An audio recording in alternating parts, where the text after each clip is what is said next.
Einstein juga kayak gitu, itu berusaha mempertahankan supaya akal sehatnya jalan terus. Seperti itu, bermain-main dengan model seperti itu ya. Jadi itulah intro untuk kita memasuki pemodelan matematik. Jadi kalau ada pemodelan matematik dan kamu merasa janggal, masa sih kayak gitu, nanti alam nyatanya gimana? Nggak usah khawatir, ya, nggak usah khawatir bahwa dengan dunia model ini ternyata kita bisa mengeksplain dunia nyata dengan baik. Itulah kesaktian dari model, itulah kesaktian dari imajinasi. Ya, jadi imajinasi itu menyebabkan kita itu bisa mengkonstruksi model. Itu dia. Kalau pengetahuan, kamu nggak perlu dengan model, kamu cukup dengerin ceritanya aja. Bahwa ada dua benda punya daya tarik menarik, ya, nggak perlu tahu ininya, nggak perlu tahu imajinasi. Kenapa ada dua benda punya daya tarik menarik, kayak gitu lah, hukum Newton berapa itu, ya. Oke, kita akan masuk ke pemodelan matematik, ya. Jadi di pemodelan matematik, kalau ada cerita di soal cerita, baik itu cerita tentang volume, baik itu cerita tentang luas, baik itu cerita tentang keliling atau apa, itu ya. Kalau tentang volume ya, volume apa sih? Kalau volume silinder begini gambarnya, kalau volume kerucut begini gambarnya, kalau kerucutnya terbalik ya digambar aja terbalik, seperti itu ya. Jadi langkah pertama untuk pemodelan itu adalah sketch gambar, tidak harus gambarnya bagus, nah ya, tidak harus bagus, miring-miring juga nggak apa-apa, yang penting kamu bisa menunjukkan ininya, garis-garis yang nantinya akan membangun segitiga, garis-garis yang nantinya akan menghasilkan rumus Pitagoras, garis-garis yang nantinya akan menghasilkan kesebangunan segitiga. Nah, itu harus kamu siapkan. Ya, jadi kalau kita menghadapi pemodelan matematik itu, modal kita itu ya yang selama ini kita sudah pelajari, termasuk pelajaran yang SMA. Karena kalau kita bikin model di luar yang sudah kamu ketahui, kamu nggak akan bisa jawab nanti, ya. Coba saya tanya kamu tentang keuangan, ya nggak akan bisa jawab kamu, ya. Oke, karena itu yang akan ditanya adalah yang sesuatu yang sekitar volume, luas, keliling, ya, ada jarak, ada kecepatan, ada, kemudian ditambah, nah itu dia, tambah turunan 1, turunan 2. Ada titik ekstrim, titik kritis, titik inflection atau titik belok, titik balik gitu ya. Ada cekung atas, cekung bawah, turunan 1, turunan 2, turunan 2 itu kecekungan, turunan 1 itu kemonotonan. Itu semua harus siap untuk menghadapi pemodelan. Jadi pemodelan itu, katakanlah segala effort yang kamu lakukan ngerjain PR selama ini dengan kertas HVSU itu akan ujungnya itu di pemodelan. Karena di pemodelan itu semua pengetahuanmu itu kepake itu. Pengetahuan SMA kepake. Sebentar lagi saya perlihatkan bahwa kamu akan menggunakan pengetahuan SMA. Ya, oke. Kemudian write formula, tuliskan rumusnya. Ya, rumus yang sudah kamu ketahui yang saya tadi bilang itu. Ada rumus volume, ada rumus keliling, ada rumus luas, ada rumus kesebangunan segitiga, ada segala macam lah ya, ada rumus Pitagoras, ada rumus trigonometri, sin A plus B itu apa, kayak gitulah ya, segala macam itu sudah. Jangan sampai Anda bilang aku lupa kayak gitu loh ya. Aduh, kalau kamu lupa ya nggak akan bisa ngerjain soalnya nantinya ya. Jangan sampai bilang aku lupa ya. Tapi nggak boleh dihafal. Kalau kamu ingatnya itu karena menghafal, baca soal pemodelan juga nggak akan ngerti juga, ya. Kebayang kalau kamu hanya ngapalkan rumus, hadapi soal itu kebingungannya itu kebingungan yang nggak berujung pangkal gitu loh. Aduh, aku tahu rumus ini tapi kok ada soal kok aku nggak bisa ngerjainnya gitu. Kayak saat tadi itu loh, yang soal analisis bahwa titik itu, bahwa di suatu selang ternyata tidak berlaku mean value theorem, itu kan pakai rumus apa? Nggak akan bisa ada rumus ini dihitung, itu nggak bisa. Itu analisis itu loh ya. Jadi kalau ada soal-soal itu kalau sudah nyampe ke pemodelan, itu berarti yang sebelum pemodelan semuanya akan terangkut menjadi satu di sini. Oke, ya, red formula itu ini untuk sesuatu dijaminlah sesuatu yang sudah kamu ketahui, ya, dijamin itu akan berkaitan dengan sesuatu yang sudah kamu ketahui yang akan kita maksimumkan atau minimumkan. Nah, itu dia, ya. Karena itu akan disebut sebagai objective function, ya. Yang akan kita maksimumkan atau minimumkan itu akan kita sebut sebagai objective function. Jadi kadang maksimumkan volumenya, maksimumkan luasnya, atau minimumkan luasnya, atau apalah, ya. Volumenya, luasnya, kelilingnya, semuanya kamu udah tahu formulanya. Cuman sekarang kalau ditaruh sebagai fungsi objektif, maka ini kandidat untuk diturunkan ke satu dan turunan kedua, untuk dicari maksimum dan minimumnya, kayak gitu, ya.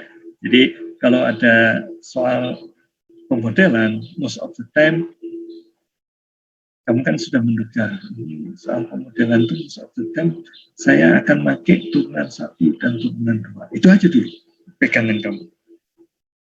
Gimana kira-kira saya akan pakai turunan 1 dan turunan 2 ini? Turunan 1 itu biasanya untuk mencari maksimum atau minimum. Ah, itu dia, kejar. Ya, kemudian kamu formulasikan fungsi yang akan kamu maksimumkan atau minimum. Kalau dibilang carilah volume yang maksimum, ya kamu formulasikanlah dengan volume. Carilah luasnya akan maksimum, ya formulasikanlah permasalahan itu menjadi formulasi luas. Seperti itu, ya. Jadi di tahap kedua itu, ketika write formula, itu yang dipikirkan pertama kali itu adalah objective function, fungsi objektif. Fungsi objektif itu fungsi yang akan kita optimalkan, yang akan kita cari maksimumnya dan akan kita cari minimumnya. Itu dia, kamu harus kenali di soal pemodelan itu. Ini aja lah, saya belajar kalkulus, topik utamanya itu yang menyita banyak kuliah itu selama ini itu adalah tentang turunan, yaitu turunan 1 dan turunan 2, karena dari turunan 1 aja variasinya sudah kemana-mana itu, ya.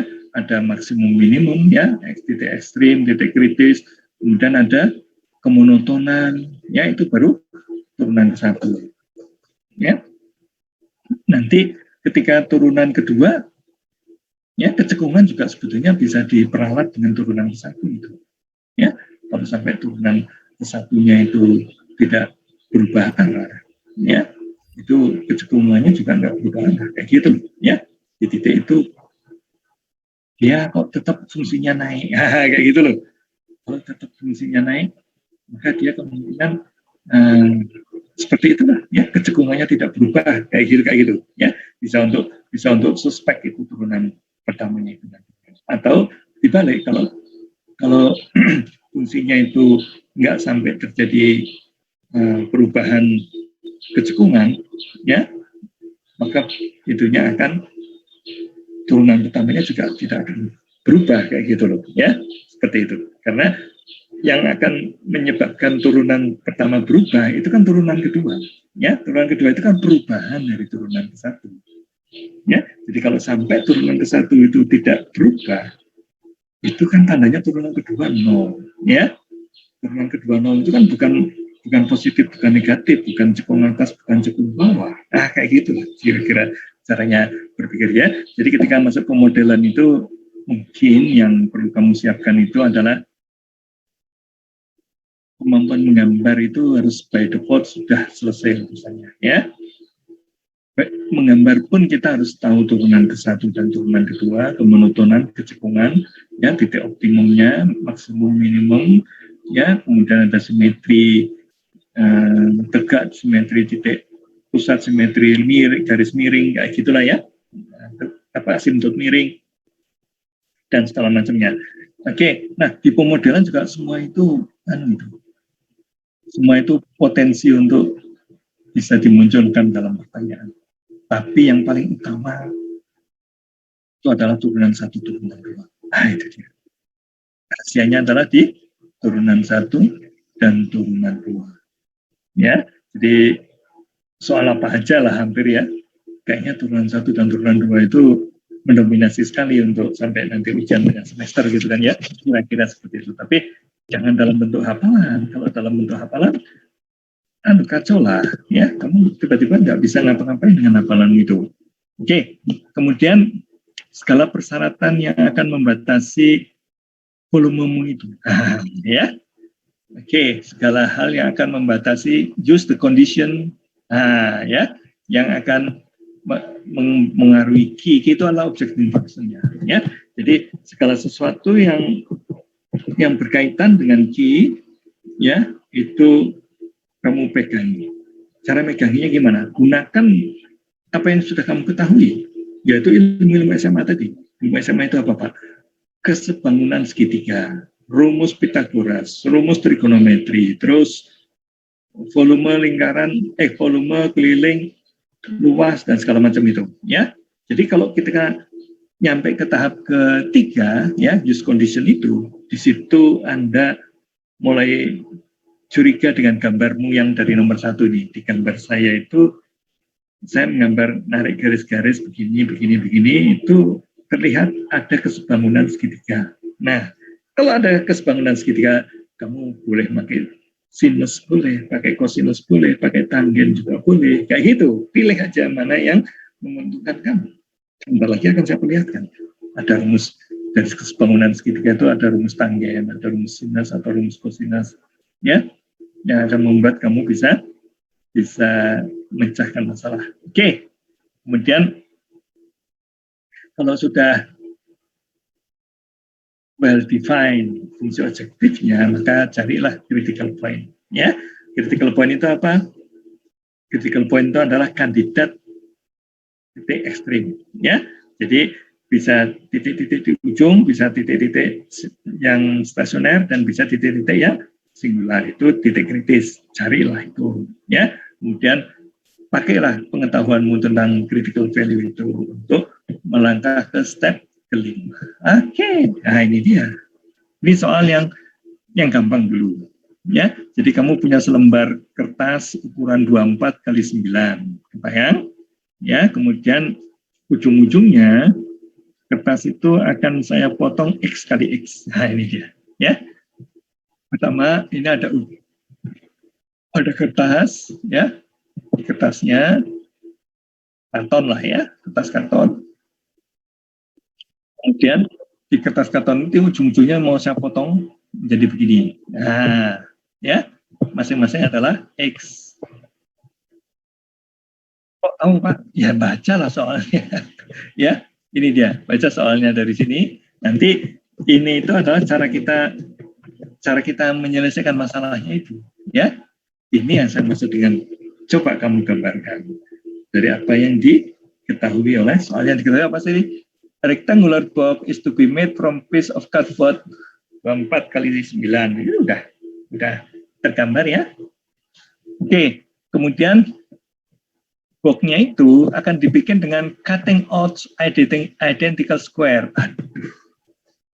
Aduh, bahasa Inggrisnya apa ini? Aku kok nggak ngerti bahasa Inggrisnya. Misalkan begitu ya, ya nggak apa-apa lah. Ya, tapi paksa kamu terus untuk berusaha mengerti. Ya nanti cari yang versi bahasa Indonesianya, ya biar ngerti. Tapi tetap kembali yang versi bahasa Inggris. Jangan ditinggal yang bahasa Inggrisnya. Biar kamu tahu, oh, cutting out identical square itu artinya dipotong secara identik dalam bentuk 4 bujur sangkar gitu kan ya, identical square itu ya. Oke, yaitu panjangnya X, lebarnya X, ini identical square ini kan square nih jadinya ya. Ada segi 4 ini yaitu bujur sangkar ya, karena panjang dan lebarnya sama ya, identical. Tentu ada 4 ya, ada 4. Kok bisa tahu ya Pak ya? Ini kan disebut ini ada 4 corner ya. Kemudian ujungnya yang sudah dipotong itu akan dilipat gitu loh ya, turning up the side gitu loh ya, turning up the side itu dilipat ya, ini dilipat jadi kardus kotak gitu sekarang ya. Ini kalau sudah dilipat ini, maka Ini tuh tingginya X. Panjangnya jadi berapa ini? Tadinya 9. Ya, tadinya 9 dikurangi X. Kan udah dipotong, dikurangi X. Jadi lebarnya ini, yang di dalam ini adalah lebarnya yang sekarang menjadi alasnya ini. Ya, atau inilah. Ini dia. Nah, itu kan panjangnya jadi 9 min 2X jadinya.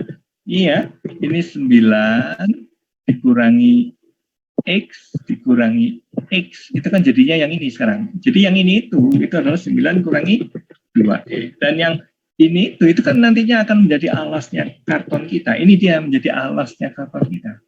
Jadi alas karton kita itu adalah 9 min 2E. Kok tahu ya Pak? Itulah pemodelan. Harus kamu ikuti kalimat demi kalimatnya itu. Ya. Demikian pula panjangnya semula 24 dikurangi X dikurangi X dikurangi 2X jadi 24 kurangi 2X. Kemudian apa ini? Find the dimension of the box of maximum volume. Oh, volume toh yang mau dimaksimumkan. Kalau kamu sudah mengidentifikasi volume yang mau dimaksimumkan, kamu mikir, ini volumenya yang mana ini?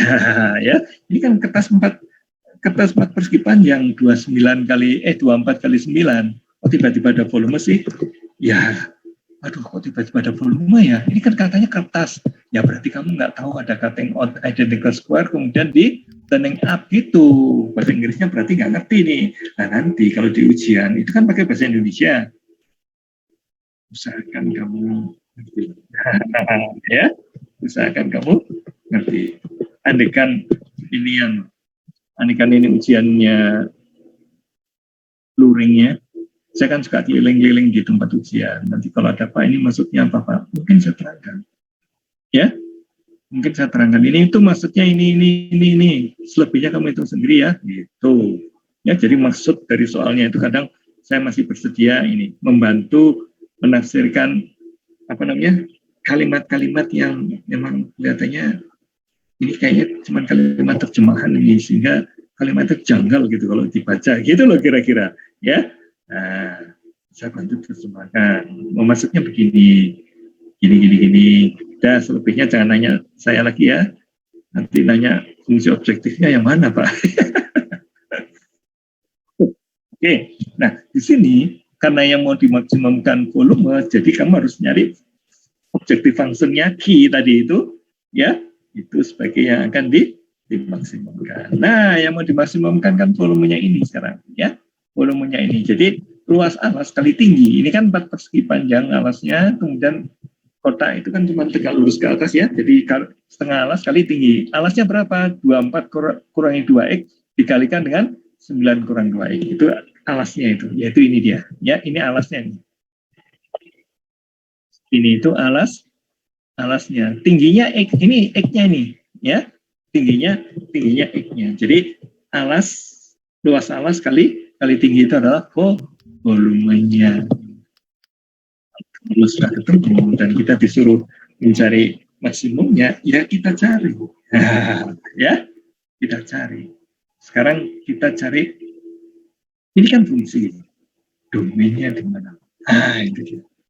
Sekarang kalau mencari domain, X ini kan 9. Mungkin nggak X ini sepanjang ini? Itu 4,5 itu berarti kan? Oh, nanti nggak jadi volume kalau X-nya sama 4,5. Kelipet nanti kertasnya. Ngerti nggak maksudnya? Ya, kertasnya jadi apa itu kalau kamu motongnya X dipotong sebelah sana, X dipotong sebelah, ya kartonmu terbelah menjadi 2 aja kali nanti jadinya. Ya, kartonmu terbelah menjadi 2 nantinya. Ya, oke. Jadi tidak mungkin lah X-nya itu melebihi 4,5. Ya, kalau dari sini 4,5 lah, nah sini nanti gimana? Kalau mau sama, ya nggak bisa 4,5. Ya, jadi paling kenceng X-nya itu, ya paling kenceng maksimum itu 4,5. Ini dia. Ya, minimumnya berapa? Minimumnya kamu nggak usah motong. Nah, kalau nggak usah motong, nggak ada volume dong, Pak. Ya iya. Volume jadi berapa kalau nggak ada volumenya? Ya 0. Nah, jadi kalau kamu nggak motong kertasnya, masih tetap kertas lebar kayak gini, itu kan nggak ada volumenya, cuman luas saja, maka volumenya 0.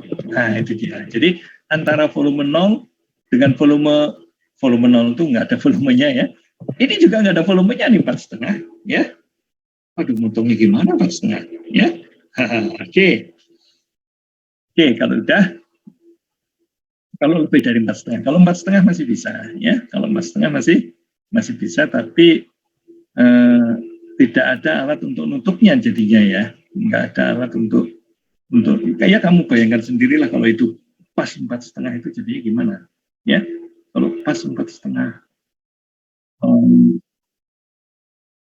jadi yang akan menjadi sisi sebelah sini itu kan sisanya kan, sisanya ini kan. Lah kalau sisanya nggak ada, terus yang akan menjadi lebarnya apa? Nggak ada lebarnya. Kalau nggak ada lebarnya, cuma ada panjangnya, ya nggak jadi volume. Seperti itu kira-kira kisahnya ya. Jadi nggak boleh kurang dari 0, nggak boleh lebih dari 4,5. Pokoknya itu aja lah batasan kita. Ya, jadi manakala kamu mendefinisikan fungsi, make sure kamu tahu domainnya. Jangan sampai tidak tahu. Ya. Nah, kalau sudah itu, kamu tinggal turunan pertama berapa, atau ini dulu batasnya bawah berapa, ini V untuk X sama dengan 0 berapa, V untuk X sama dengan 4,5 berapa. Ini kan untuk critical value kan, ujung-ujungnya. Terus turunkan di sama dengan 0, itu nanti akan menjadi titik stasioner. Ya, dan kita tahu ini adalah polinom. Kalau polinom itu dijamin ada turunannya. Tidak akan mungkin kamu akan menemukan titik singular.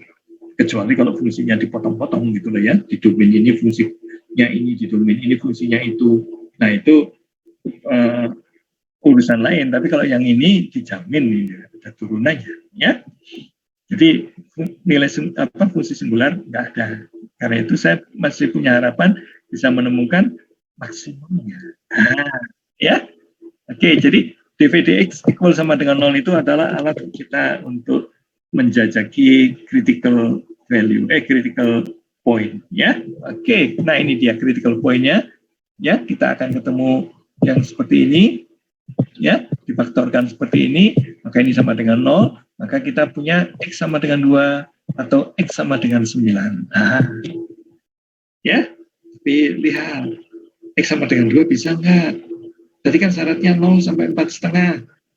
X sama dengan 2 bisa, tapi X sama dengan 9 tidak bisa. Ya, jadi yang ini jangan dibahas lagi udah. Ya, karena dia tidak ada di dalam interval ini. Udah, nggak usah ditengok. Ya, nggak usah ditengok lagi. Kemudian kita akan cari apakah critical point-nya apa aja. Critical point kan titik ujungnya nih. Ya, kemudian titik stasionernya. Titik singularnya nggak ada karena fungsi polinom.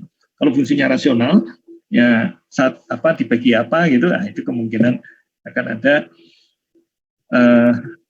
singular point-nya. Oke, tapi kalau yang mulus kayak gini, yang kayak tadi polinom, itu dijamin lah ada turunannya. Ya, sehingga tidak akan ditemui titik singular. Oke, jadi yang di sini memang terbuktinya seperti itu. Ini titik ujung-ujungnya, dan ini adalah titik stasionernya. Semua ini akan kita sebut sebagai critical point. Ini dia, ya. Ini adalah kandidat untuk mencapai titik maksimum. Nah, nanti cek aja. Di 0 tadi berapa nilainya? Di 4,5 tadi nilainya berapa? Di 2 nilainya berapa? Ya, tadi di titik 0 itu V-nya 0, ya. Di titik 2 V-nya 200. Kemudian di titik 4,5 berapa? 4,5 juga 0, ya.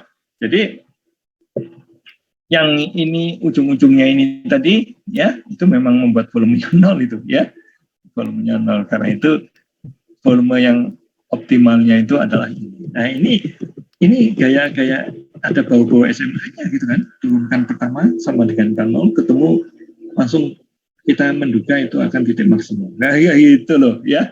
Walaupun ada X9, ya nggak tahu kalau kamu lagi di SMA kan juga nggak dibatasi itu ya. Nah kemudian Anda cek apa betul ini urusannya itu adalah urusan maximization. Ya. Kalau maximization itu berarti apa? Cekung ke bawah. Cekung bawah itu turunan keduanya negatif. Nah, ya. Jadi kalau ini saya turunkan sekali lagi, ya ini jadi 0, ini jadi min 132, yang ini akan menjadi berapa? 24E. Nah, kalau untuk X sama dengan 2, ini 24 kan cuma 48. Ini masih kalah dengan yang ini nih. Ya. masih kalah dengan, jadi akan negatif itu turunannya. Ya, kita akan mendeteksi turunan kedua kan di titik X sama dengan 2 ini. Bukan di titik X sama dengan 9 atau di titik ujung-ujungnya ini. Bukan. Kita akan mendeteksi turunan kedua itu untuk titik stasionernya. Di titik stasioner ini, turunan keduanya negatif sehingga kita punya masalah maximization dan kita sudah selesaikan. V-nya kan sudah ketemu 200. Jadi volumenya itu adalah 200. Ya. Jadi kertasnya dilipat 2 ukuran gitu loh. Kalau itu senti ya 2 senti gitu loh ya. Kalau itu meter ya 2 meter. Kartonnya dipotong gitulah ya. Kemudian dijadikan box besar kalau itu meter.